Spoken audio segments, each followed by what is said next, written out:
Hello, hello, mic check, hello. Check. My name is Vivek Kumar Chaudhary, and today I am going to explain about my coursework, which was given by our module teacher, Ganesh Bhusal, and the module name that is Security Management ST60554 CEM. So let's get started. In our coursework,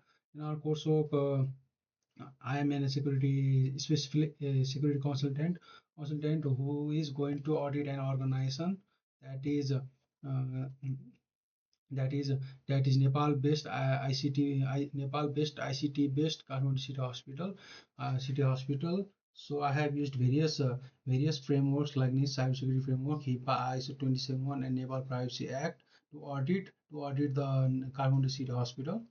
So in introduction, so Kathmandu City Hospital is one of the top medical facilities in Nepal, but due to being a top medical facilities, it has faced various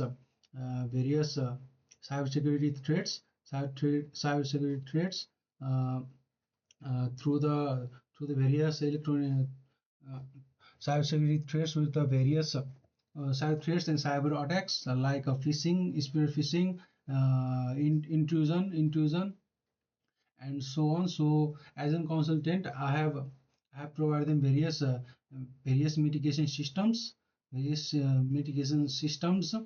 uh, and professional security assignment for the Kathmandu City Hospital. So let's get started. At first, the mind map. Here is my mind map. As you can see, it is a bit long. So for the mind map, I have used the key component frameworks to save from various cybersecurity threats, which is the various frameworks like HIPAA, ISO 271, COVID, and NIST for the risk management, governance for the government's HIPAA and ISO 271 and COVID. And for the technical controls, I have used firewalls, encryption protection, and intrusion detection system for compliance, HIPAA, GDPR, Nepal Privacy Act, and this is external and internal factor where various cybersecurity attacks happen through the external and internal factors. For the external factor, that is cyber threats, regulatory recount. If the regulatory patches or system is not patched regular, it might it might breach the system, and emerging technologies like cloud, IoT devices, and so on. And for the internal factors, staff behavior inside the threat and legacy system. Here here from the from the inside, we have to provide training for the staff so that they could not be if they could not be attacked by the spear phishing and all the various cyber attacks. And inside the trace, like there are various people who uses their who uses their who uses their who use their internal password or internal password, who use their who use who use their as an employee to take various information of data information of data to the opponent. I mean to say opponent. Inside the trade means that if an employee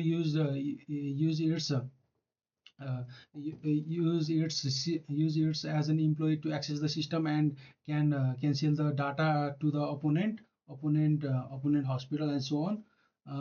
And in and legacy system, the system should be always be patched and should not be unpatched for a long time, and should be always be update should always be updated.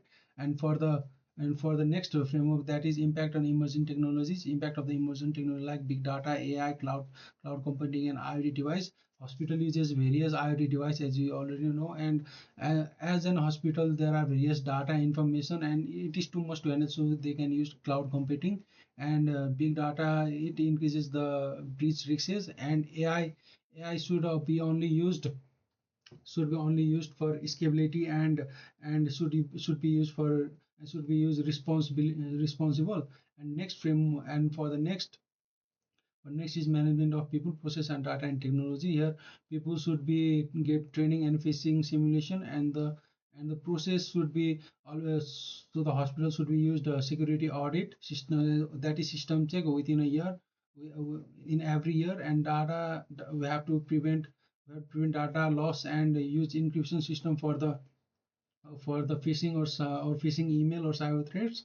And we have to use technology like secure configuration and access control to give access to the only admins or the person related to hierarchy.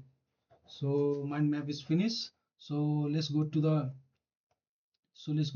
maturity mode for the security improvement. Here the maturity here means that we have to use level 1 to level 5 for the security improvement of the system. As you can see, in level we can use only basic on minimal HIPAA compliance. In level 2 we can use basic HIPAA, but what we have to use consistent audit. And level 3 we have to provide various policies which along with HIPAA or ISO 271. And level 4 we have to use a metric driven governance to regulate our system and use audit system to make safe to make organization or the system safe. And in level 5 we have to use various policies, and we have to update the policies as the policy updated with the time. So after that, uh, let's go to the our maturity progression. As you can see, like initial level to the level 5, the progression start with the short term, medium term, and long term. That is 0 to 6 months, 6 to 18, and 18 months. In 0 to 6 months we have to lay the groundwork groundwork groundwork which is created by CISO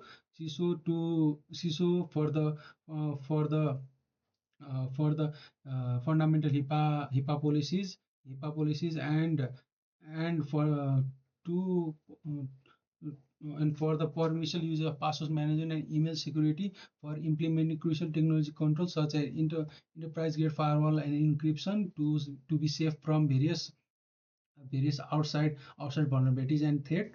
And it also holds the security awareness training for the employee.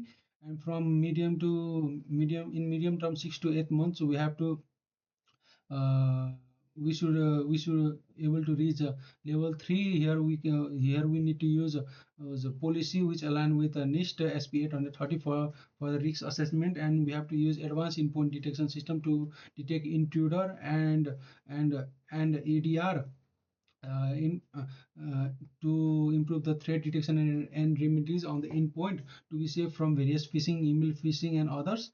And in long term, we have to use various in long term security procedure. In long term, we have to use so that is security or state automatic response platform which helps hospital to defend against changing threat threat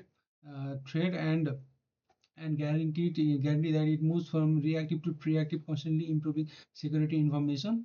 Thank you. And so now let's go to risk assessment and mitigation framework. There are 6 risks that is facing ransomware inside a threat: medical device exploitation, on-patch system, data breaches. And as you can see, the likelihood and severity is high, and risk level is high in the phishing. And in the ransomware it is high. Likelihood is high, severity is critical, and risk level is high in inside the threat. The livelihood is medium, severity is high, but risk is medium. And for the medical device exploitation, the livelihood is medium, but the severity is critical and risk is medium. In on-patch system, we can see livelihood is high, severity is medium, and risk is medium. And in data breach, we can see livelihood is medium, but severity is high and risk is medium. And here are the some mitigation strategies for the phishing: staff training on phishing recognition and email phishing with anti-phishing tools, and multi-factor authentication for ransomware. Regular offline backup should be used, and ransomware protection software should be used on endpoint. For inside the threat, role-based access control should be user behavior should be used. In medical device exploitation, network segmentation like VLAN for medical device, and firmware updates should be used for the vulnerable scanning for vulnerable screen and threat detection. And for unpatched system, we have to use automatic patch system management security, regular security. And for data breach, we have to use encryption for the PHI and transit data loss prevention. Now they are this is implementation implemented, that strategy is implemented here. So now let's go for the security policies. I have as a cyber security consultant, I have written email policies and email policies with their best practice mitigation. And for password management policies, I have written password management policy for Kathmandu City Hospital, and as well as bring your own device policy for the Kathmandu City Hospital. In the email policies, I have written that email should be used. Email should use the KS Kathmandu City Hospital standard and safety regulation, behavior, ethical behavior, and legal requirement, as in as in Kathmandu City Hospital, hospital such as HIPAA and Nepal Privacy Act 2075. And the primary use of Kathmandu City Hospital email accounts should be in the business related activities only. And the Kathmandu City Hospital data processing standard requires the data including PHI and EHRS, include email message, email message. I'm sorry.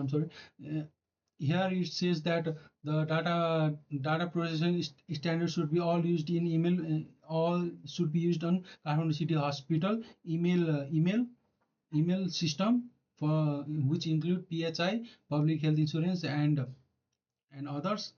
And now let's go for the password management policy. Here we should use multi-factor authentication, and user must not use personal email accounts or third-party service to reset Kathmandu City Police Hospitals. And user should not reset their password. User should not allow to reuse their password, and so the password should be reset every 90 days. Now let's go to the bring your own device policy. And here also we should use multi-factor authentication to guard against malware devices and other various antivirus program. And the system should be always updated. And here, while connected to KCS network, personal device cannot be used for the non KCS purpose like gaming. It should not be used for gaming on approved software. And on the personal device, I have already told that user should use a multi-factor authentication. And we have to guard against malware devices. Say, when we have to guard against malware and various other operating or antivirus programs, we should patch system. We should install security update patch system. and and in the bring your own device policy, all the personal device using Kathmandu City Hospital business should be registered and adhere to the security settings. Thank you.